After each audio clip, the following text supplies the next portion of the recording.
Hello, everybody, and welcome to this week's edition of Greet the Week. I'm Jan Moray, and I'm here with my co-host, Mona Duncan, and we have a couple of guests on today, so welcome, everybody. Our topic for the day is the ABCs of mindfulness.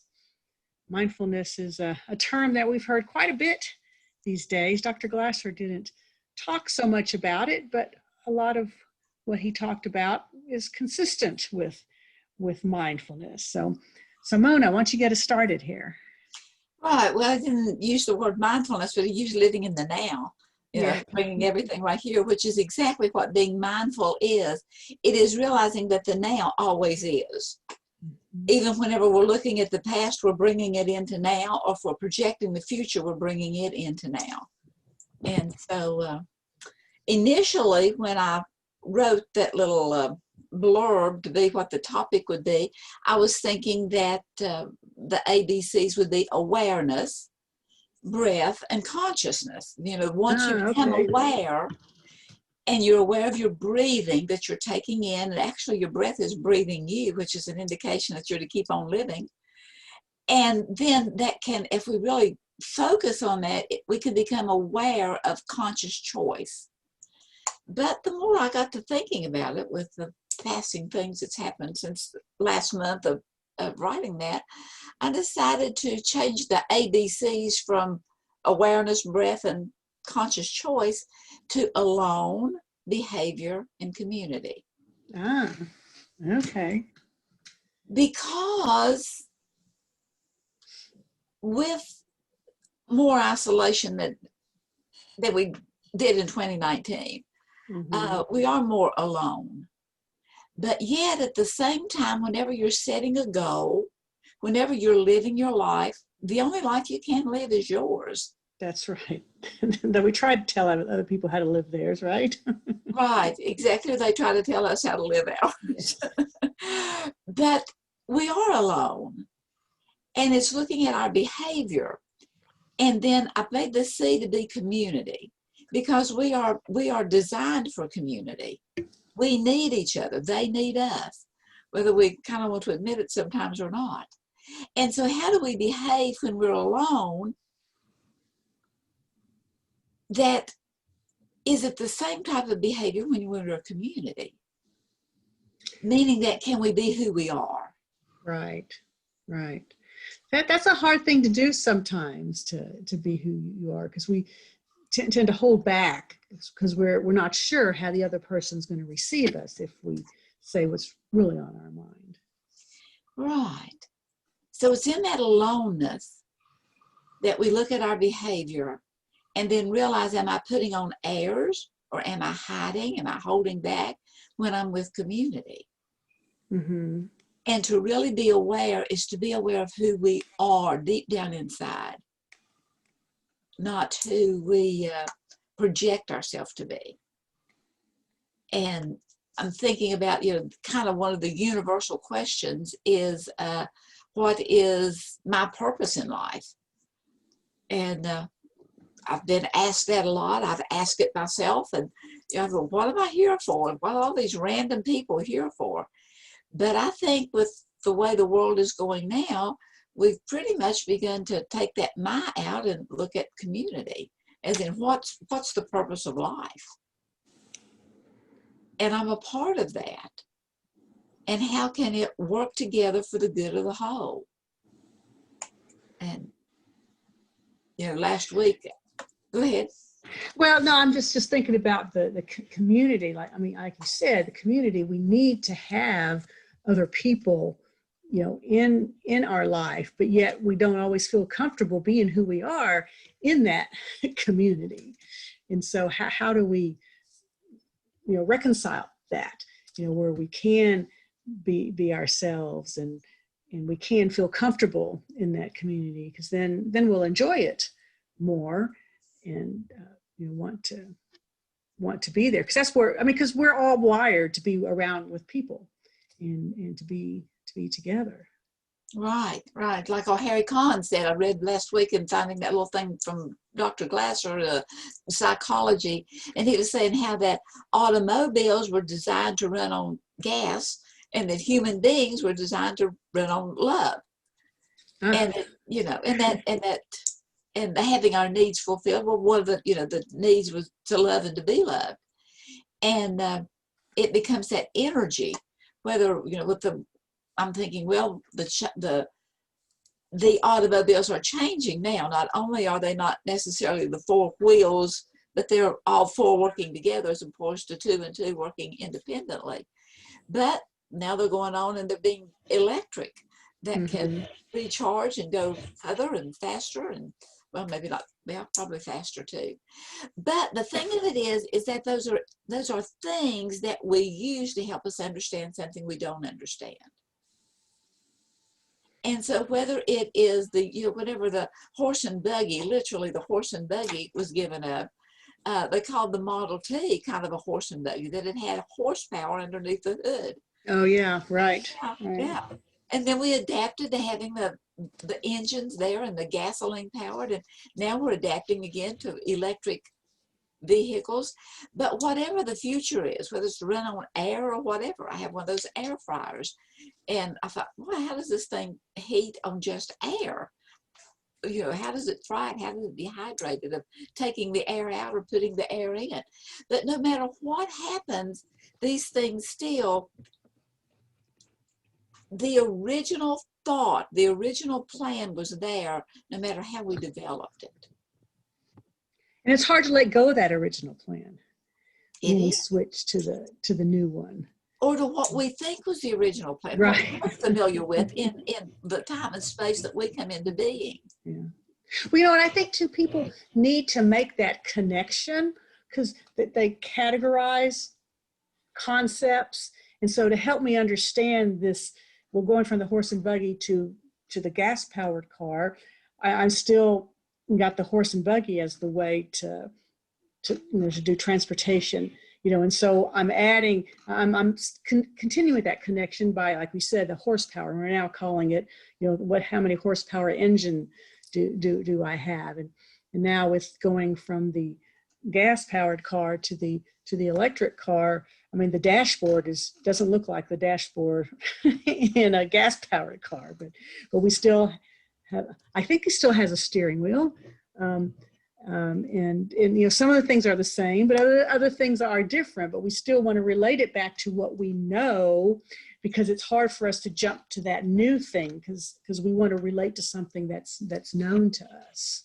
Right. And that as we become aware of those things, that it's kind of like, Yeah. You know, that it resembles. And so, I mean, I guess the bottom line, you know, I like to go to the bottom line, that there's nothing new under the sun. That it's just a repeat with a different fragrance, a different dimension to it. That good, bad, positive, negative, whatever it is, we need to just release it and look at what it is.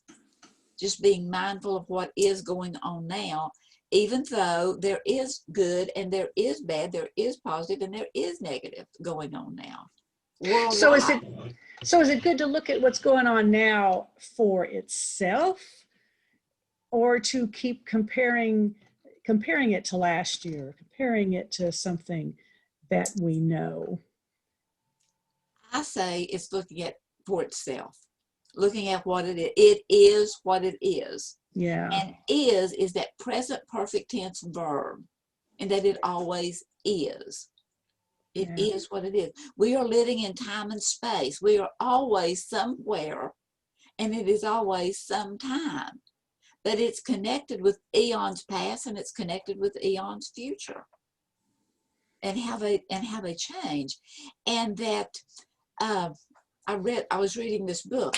I have 2 more chapters to go, and it's so fascinating. It was written in 1930. That's almost 100 years ago. Wow. And it is so up to date. I mean, it is so hand in hand with the infinite possibilities that is. So what do you read now? Yeah, with David Baum and the oh, okay. You know, all of those, the infinite possibilities and what they have discovered and are discovering and continuing to discover, that it's all now. So, but in this book from almost the 1930s, it's called The 12 Powers. And it is correlating thoughts we think with body movements and success, and how they all go hand in hand. And that whenever we diss and hoard, it constipates. And that's not just in a physical thing, it's in an emotional thing, a spiritual thing, a loving thing, a relatable thing. That as we begin to just be aware of what's going on, and rather than dissing it, you see, if we align and agree with, or if we disregard and rebel against, we're still putting a limitation there because we're not willing to look at what is. That if we somehow think that we look at our value to us, you know, whatever's value to us, whether it's us personally or what we have, all that, and we begin to look at the fact that we're better than or worse than, we're still putting limits. And so it's just comparing it to something else. yeah. So it's Yeah, I think too, when you're comparing it to something else, then maybe you're thinking that the other thing was the better thing. And so you're not able to really appreciate what's going on right now. exactly. So, you know, it hadn't been too long ago that, thanks to Bruce Lipton and a lot of others, that whenever you observe something, it literally changes just by observing it. Yeah. But you know what? That's been forever. Whenever we really get honest and look at it, have you ever observed something that there was some kind of a change either in you or maybe even in it at the time? I'm going to go back to the explanation of creation and the woes of mankind. All had to do with observing. Mm. You know, that fruit looks good. What's wrong with it? Yeah. Followed by whatever I'm aligning and agreeing with or disagreeing. If there's a limitation there, because I don't have enough information. Well, it also ties back into what you were saying at the very beginning with your ABCs, the A being alone and the C being community. And when the person alone goes in with the community, their behavior changes because of the other people that are being around them. Right. And do we change to mimic? Right. To be better than? To be opposed to? Or trying to please? Yeah. I mean, it's the same thing rehashed in other words. And then back to the explanation of the beginning of life and so forth. It's followed by a counselor coming in and helping the errant people to self-evaluate by saying, well, did you eat that fruit? Because it's helping them to become accountable for the way they saw things, what they were aware of, what they were not aware of, what they were maybe aware of, but not even willing to be aware of. Have you ever had that? Something you knew, but you didn't want to know you knew it? Yeah.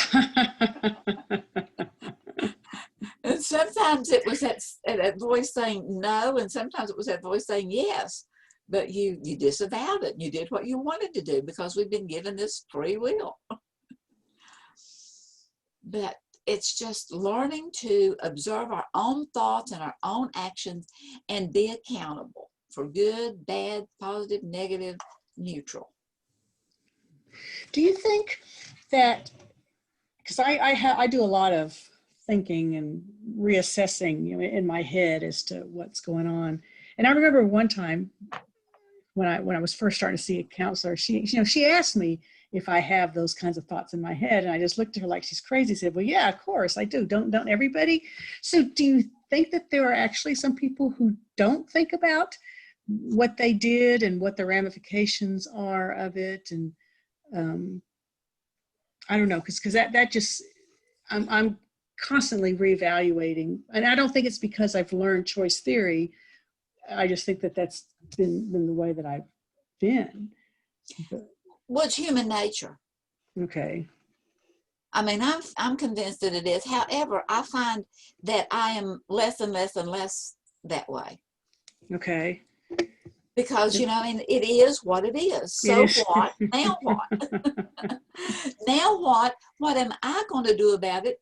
If I can, or if I can't, or what, or whatever, you know. And so Rob Richardson is a guy who is into meditation, and he's written a couple of poems, which I have one I'd like to end with when we get down to that. But one of the things that he's asked quite frequently is, what is it there is not enough of right here, right now? You know, just in this second. Mm-hmm. What is it that there's not enough of? Now, I am well aware of the fact that there are people that are hungry, that they could really have that hunger there, that are in pain. But for the vast majority of us, it's like, you know, what is there not enough of right here, right now? And then he goes on to say, it seems to me that now it's about waking fully to what is real. It is what it is. Waking Mm-hmm. fully to what is real. Not hiding from the pain we feel and failing to achieve some ideal. And the way he wrote ideal was I/deal. Oh. And seeing I as being, as I said a minute ago, better than or worse than. And it brings us to a lot of pain that we feel because we're not waking fully to what is real, which is, I am the one that disses people. I am the one that's better than. Mm-hmm. And getting real with it. In some ways, I am more kind than. In some ways, I am less kind than. Until we begin to think, what is it that right here, right now, that there's not enough that I can be okay with the information that I have, while at the same time being willing and open to releasing what no longer serves and embracing what I have not yet understood. I like to think of it as I picture myself with can you see me? Yes, do you see your hands? with a ball that is, it's like it's full of sand, or it's almost full. But there's trinkles of sand coming in. I call it my life sand thing. But down here at the bottom, there's sand constantly trickling out. And I like to, whenever I'm working with it, I like to hold it between the heart, the wisdom heart, and the gut, which is your brain that gives you all that gut instincts of what to do. And I like to hold it there in that red area, right between the two PowerPoints. And to think of it that this is who I am right here in this ball to this point in time. And we're all living in time and space. And to this point in time, this is who I am right here.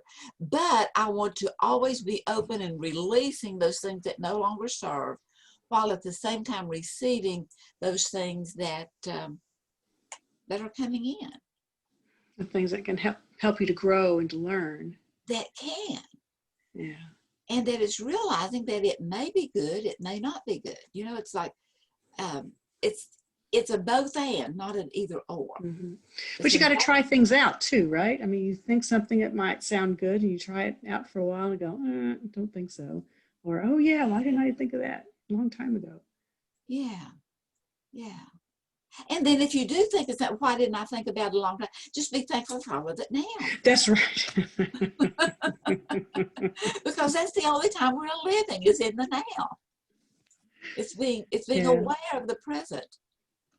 Yeah. And the thing is not to lament that you didn't have it. For all these years I lived and I didn't have this, or I tried to get this thing working and it didn't work, and but I spent all that time. It's like, well, there's no reason to have any regrets about having spent the time. It served some purpose, and what's past is past. You are where you are now, and just move forward. And and keep progressing. That makes you wiser to have gone through that. Exactly. And even those things from the past that was really not so good, kind of reframe it, that's what gives me the strength for today. I had to go through that. I would have never learned that without going through that experience. That's a tough thing to think about when you're going through something really hard, though.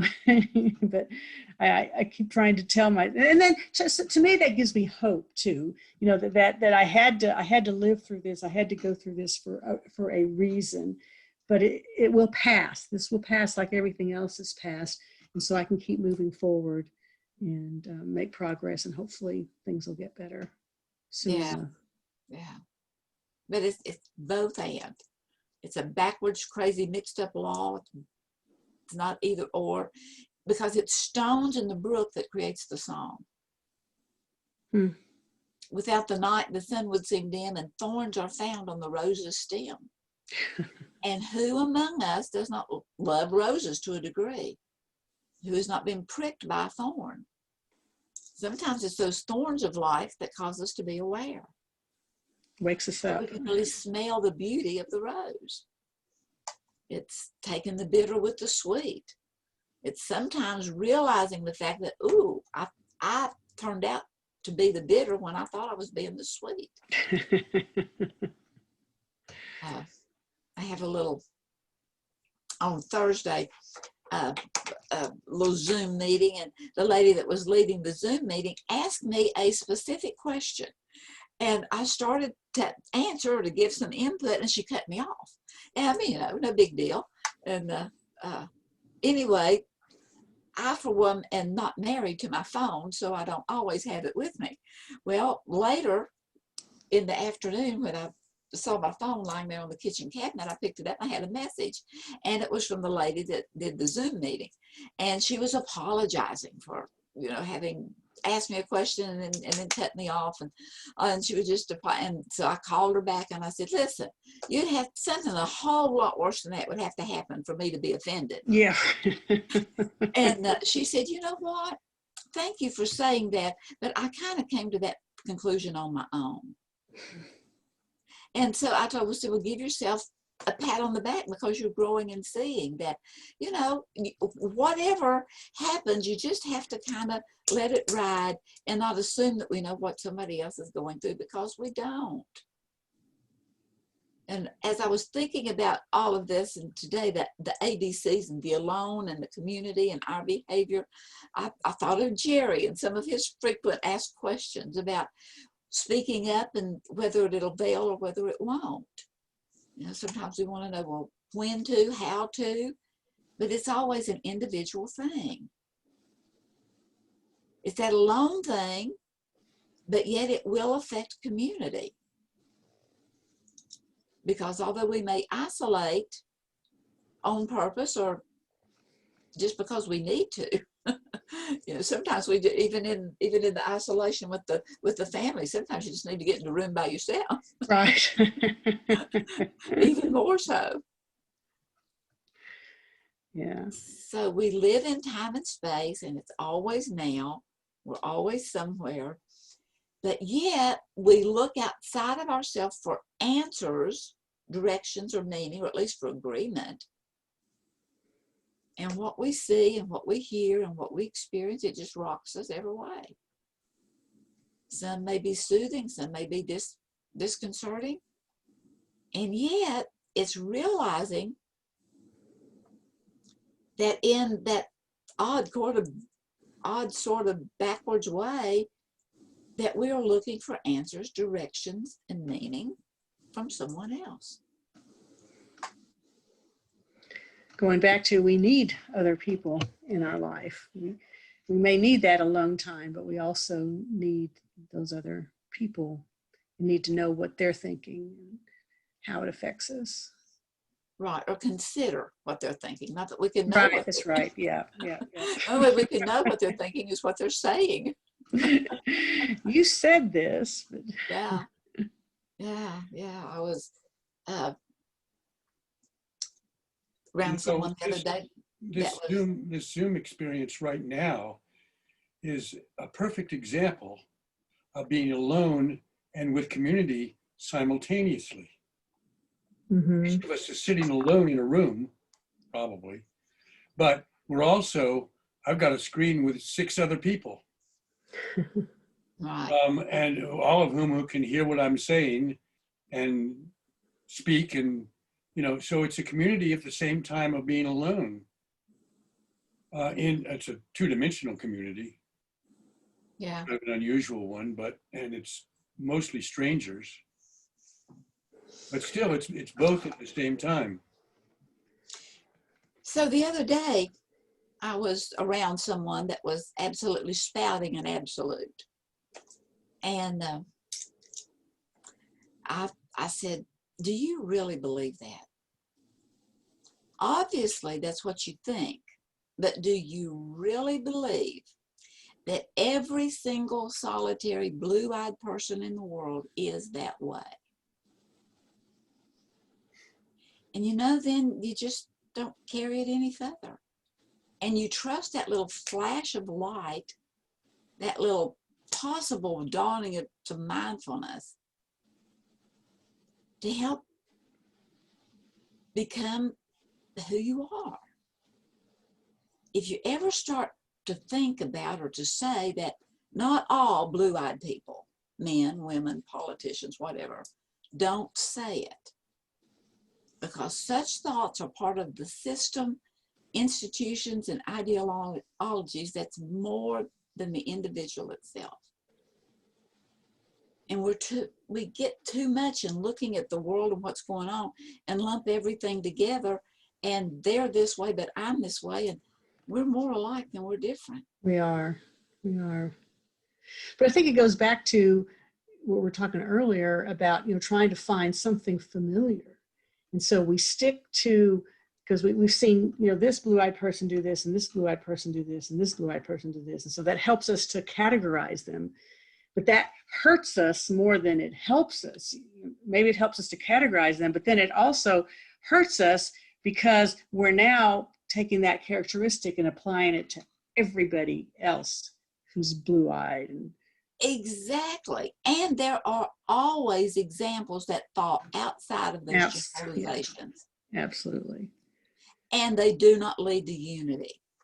No, they don't. No, it pulls us apart. Absolutely. Doesn't lead to community. And everything is a two-way street. And nothing stays fixed. And we're always giving and receiving. It's done organically, whether we're aware of it or not.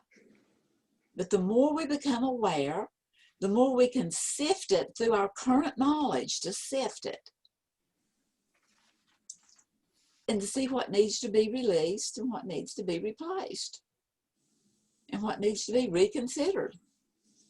I know Carolyn Miss talked one time about a teacher that she had that was a Catholic teacher, one of the nuns. She was in a Catholic school, and she was talking about this one lady and how she would really just say the most profound things.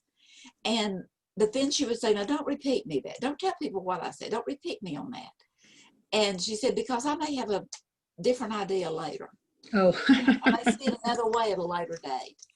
And she's thinking, who in the world does that? Either you know or you don't know.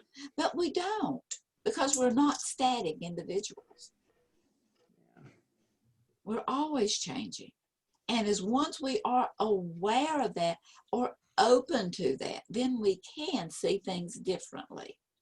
Even looking back on that negative past and realizing how, whoa, maybe all of that really did build strength in me that helps me where I am today. Yeah. Because helps you appreciate yourself and like, wow, I endured all that. Look what I accomplished. Exactly. Which goes down to somewhere in, is to realize that life trusts us. Mm. And do we trust life? Do we trust ourselves? So it's going down to really trust who we are, even trusting our errors, but realizing that, maybe they can be corrected. maybe they can. Yeah, yeah. So do you have that poem to close us out here? I do. And it's from Rob Richardson. And he says, well, the title of it is Welcome Me. Is there room for me in your eyes? I can tell your answer in an instant. You don't have to say a word. I'm not asking you to welcome me always, just this way and just for now. I'm not asking you for the whole world, just an open door. Will you welcome me? Is there room in your mind for these words? I can tell your answer by the look on your face and the tone of your voice. I'm not asking you to join a club or to sign a petition, just to consider these ideas. I'm not asking you to abandon anything that you hold as sacred, just to look. Will you welcome these words? Is there room in your heart for this love? I can tell your answer by the stance of your body assumes, your choice of words. I'm not asking you to love me, to join your open heart to feeling the way, just to feeling what's there. I'm not asking you to shed your layers of protection. I'm just asking you to look through them to see what's deep and hidden. Will you welcome yourself? Mm.